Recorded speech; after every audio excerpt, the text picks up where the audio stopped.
Der Profifußball erweitert sich immer mehr und es wird immer mehr auf verschiedenste Talente gesetzt im Fußballgeschäft und dafür brauchen vor allem die Vereine Zweitmannschaften.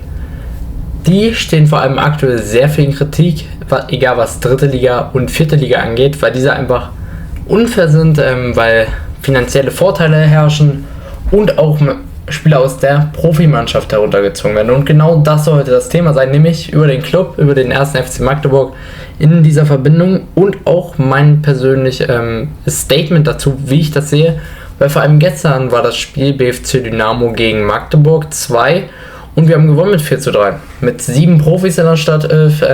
Mein kleines Statement gibt es hier. Ich weiß, vom BFC-Seiten gab es sehr viel Kritik, vor allem der Trainer hat vor dem Spiel gesagt, so ganz fair ist das auch nicht. In dem Wortlaut, falls man im Hintergrund zwischendurch Blitze hört, tut mir das an dieser Stelle leid. Ja, was soll man dazu sagen?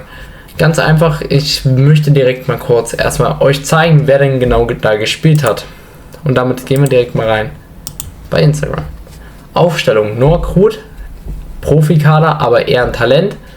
Heber, Profikader, Sogovic, auch eher ein Talent, aber trotzdem Profispieler. Meier, Profispieler, aber auch eher Talent. Pesch, Profispieler, Marusic, Profispieler und Leipert, Profispieler. Damit kommen wir auf ganze 1, 2, 3, 4, 5, 6, 7, wie angesprochen. Viele davon sind aber auch, wie gesagt, Talente, die nur einen Profivertrag haben, aber natürlich für die zweite spielen.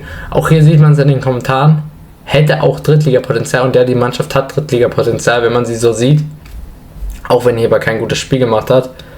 Denn das ist nominell wahrscheinlich eine Drittligamannschaft, eine solide Drittligamannschaft sogar, wenn man da ein bisschen mehr Entwicklung hat. Leipertz hat ein gutes Spiel gemacht. Wie gesagt, es ist der Profivorteil und dieser ist definitiv schwer umstritten im Profifußball.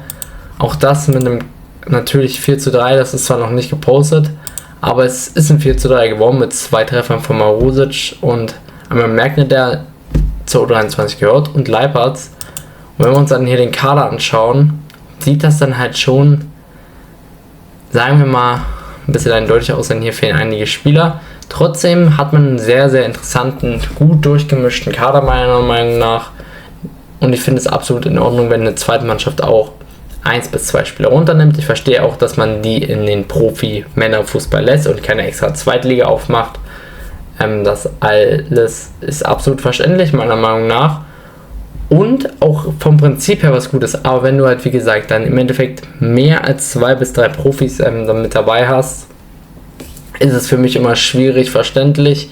Ich finde das schade, persönlich, aber aus FCM-Sicht, aus FCM-Fansicht finde ich es geil, weil du nun mal dann diese Entwicklungsschritte gehen kannst mit deiner Mannschaft, die wichtig sind. Im Endeffekt, wie gesagt, für andere Mannschaften, wenn die sich darüber beschweren, absolut verständlich und ich sehe das auch bei anderen Mannschaften so. Wir können auch gerne mal reingehen in die Tabelle. Wie gesagt, aktuell ist man 5. Überraschend als Aufsteiger. Holt aus 5 Spielen 9 Punkte. Auch das vor allem, weil viele Erstmannschaftsspieler dabei sind, aber auch, weil man die Qualität einfach im Kader der Jungen hat.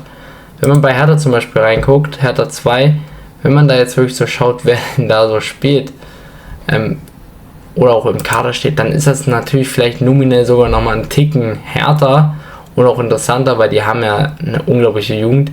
Hier wird aber auch hauptsächlich auf die Jugend gesetzt und nicht unbedingt auf die Profispieler. Das ist natürlich anders. Und wenn man natürlich so weitermacht, ist es natürlich auch klar, dass man im Aufstiegskampf dabei sein wird. So komisch, wie es sich anhört. Ist aktuell 6 Punkte davon entfernt. Und das nächste Spiel ist gegen Erfurt. Auch da wird es um einiges gehen. Mal schauen, was da genau auch wieder passieren wird. Im Endeffekt, wie gesagt, hat man einen geilen Kader und die Entwicklung ist natürlich auch klar zu spüren. Also wie gesagt, vor allem Spieler wie Zajusch, Merkner und auch meiner Meinung nach Sogovic sind da schon in der Regionalliga richtige, wichtige Steps gegangen und werden dementsprechend auch dem FCM ermöglichen, sehr, sehr viele Profispieler dadurch unter Vertrag zu nehmen durch diese Liga. Und darüber bin ich sehr, sehr zufrieden, weil die Entwicklung stimmt beim FCM. Man entwickelt sich stetig weiter und das muss ja das Ziel sein. Vor allem Spieler wie Zajusch und auch Merkner werden dadurch dieses große Potenzial bekommen haben. Auch für Sorovic war das eine Chance, nicht einfach zu irgendeinem Verein ausgeliehen zu werden, mit dem man keine Verbindung hat, sondern direkt im Verein zu bleiben und mit den Profis weiter zu trainieren. Dementsprechend dann auch daraus resultieren, dass man keine Probleme mit Local Playern mehr hat und auch definitiv daraus resultieren, dass es mehr in die erste Mannschaft schaffen, durch Umwege dann vielleicht nochmal durch einen Drittligist oder auch Viertligist, auch wenn das unwahrscheinlicher ist, wenn man Viertligist bleibt, die man dann eher im Zweitkader hält und sich da weiterentwickeln. Vor allem dadurch, wie gesagt, Zajuc, der sehr, sehr nah an einem Profivertrag ist und das sich auch definitiv verdient hätte. Megner zeichnet sich auch Woche für Woche weiter aus. Und es gibt noch andere Spieler, die man da eigentlich nennen muss. Auch ein Julius Pfennig, der macht eine richtig geile Arbeit bis hierhin. Und die ganzen Spieler, die auch noch dazu kamen. Sanogo, auch ein sehr interessanter Spieler, hat jetzt zuletzt nicht mehr so viel gespielt, aber trotzdem auch hier ein interessanter Name, den man nennen muss. Denn der gehört auch klar dazu. Weitere interessante Namen. Aber im Endeffekt will ich das hier gar nicht so weit ausführen, denn ich wollte eigentlich nur mein persönliches Statement dazu bringen, wie ich die Zweitmannschaften finde. Wie gesagt, grundsätzlich geiles Konzept, wenn man das dann auch richtig benutzt, für die Entwicklung von jungen Spielern und nicht unbedingt jetzt nur durch Profikaderspieler die Liga zu halten. Wie gesagt, für mich gibt es auch einen Unterschied zwischen Profikaderspielern oder auch wirklich nur Local Playern, die man benutzt, oder entwicklungsfähigen Spielern, denn dafür ist es da. Auch Profispieler, die wirklich jung sind, dürfen da spielen. Für Norpel finde ich es auch komplett solide, dass der mal einen Spieltag da spielt. Bas hat sich top entwickelt, wird dementsprechend auch sehr wahrscheinlich am Sonntag im Kader stehen. Darüber freue ich mich unglaublich. Bin ja auch großer Bas-Fan, habe auch auf meinem neuen Trikot Bas stehen. Wie gesagt, ich sehe da sehr, sehr viel Potenzial und das wird sich auch die Saison noch sicherlich bestätigen. Wie gesagt, Chemnitz war absolut abgezockt und dann geht es, wie gesagt, nach Erfurt auch am Sonntag und da muss man sich beweisen. Das ist das Ziel. Ich werde auch, wenn ich es schaffe, zu irgendwelchen Spielen, leider habe ich BFC nicht ganz geschafft, werde ich hinfahren und Stadion-Vlogs machen, habe das ja auch schon gegen Chemie Leipzig gemacht. Immer wenn ich da kann, wird das kommen.